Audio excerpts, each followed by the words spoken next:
Devin, when you look at now the series being over, how would you assess why it led to a sweep? I would say the details. I've been on a pretty successful team. KD's won a ring. Coach Fizdale's been a part of the Miami Heat. Coach Vogel won one with the Lakers, and I think everybody would say, these are the time that the details matter, and it's something that, we kind of passed by and, didn't think was a big deal, but came back and bit us in the ass. Is that we feel like happened maybe in the last 4 or 5 minutes of the fourth quarter where there were some turnovers, some breakdowns there? Is that where it really showed up, you think, in the game tonight in particular? Well, you just switched it up on me. I was going generally the whole entire series, but, I would have to watch it back to, kind of pinpoint it. But, yeah, they were executing late and we didn't. What unlocked you tonight? We played a lot of small ball, so just try to space Rudy out, keep him out of the paint. It's been successful. Some teams have played him off the court before, and, we're kind of in desperation mode, so that's what we went to. The only other thing I had was you've been someone that's obviously once you got to the finals, that's all you wanted to do was get back to the finals and compete for a championship. So how has these years since been frustrating where you go through a season and not get back to that place you want to get back to? Well, I want to win it. I don't want to get back. And, it's a tough league. At the end of all this, there's going to be one winner. And everybody that doesn't win is going to go into somewhat of a panic mode and feel like they have to make changes and do this and do that. But, I think over time, experience is, the best teacher. So, the more that you can spend time together and, feel this hurt together and go through it together, the better off you are in the future. Book, I know this is a hard question to answer after the season just ended, but when you look at your guys' year as a whole with all the injuries and the ups and downs that you had, why do you feel like it just wasn't ultimately able to come together? The details.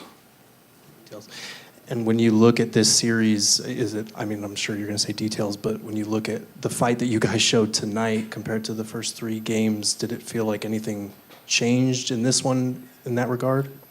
I think pride was on the line, but, everybody's response is that it should have been from the start, and, I completely agree. Book, what are the details you're talking about? It's, I don't want to have an X and O conversation with you right now, but,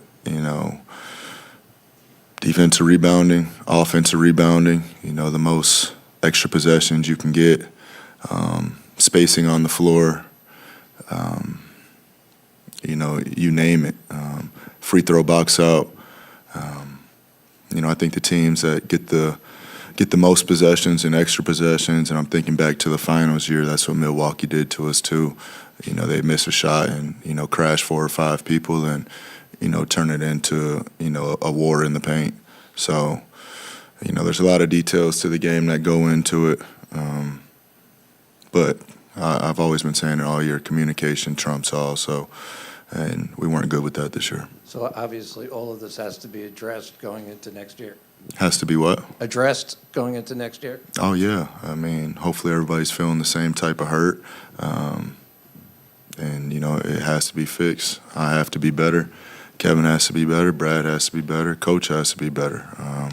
If we're the leaders of the team, we can't be out there unprepared. Book, when you look at the partnership with you and Kevin this year, how did that grow and how optimistic are you about it in the future with you two together? It continues to grow. We were the core of the team that felt this hurt last year and, added a bunch of guys around. So, chemistry and time spent, like I said earlier, is the best teacher. Trying not to ask you the same thing here in regards to the details, but offensively, it seemed like stylistically you guys just couldn't find the right balance. What do you think that came down to in terms of movement was there some nights, movement wasn't there some nights? What do you think that came down to?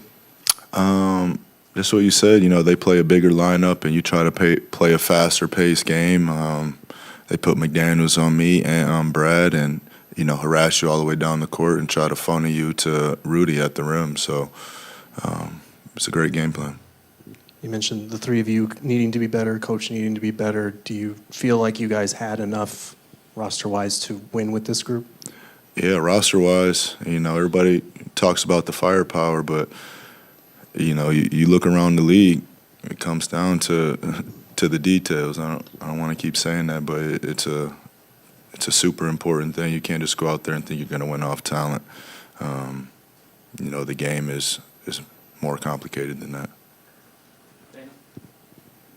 What actually worked for Anthony Edwards tonight on their side of the ball, where you guys basically bottle him up, and those first, the second and third game, and of course tonight he just went off. Yeah, I think there's a form of over-adjusting too. After game 2, I think we did a really good job with them, and went into game 3 and kind of got strung out. We were trying to trap him all over the place once he gets it going, but he's a great player, and if you're trying to put 2 on the ball so far away from the rim, he can usually get around the big or split the big and create an advantage on the backside. Despite you guys not getting as far as you wanted to go, would you consider there's some consolation in nearly getting the 50 wins with this group, despite all that you've went through this year? No.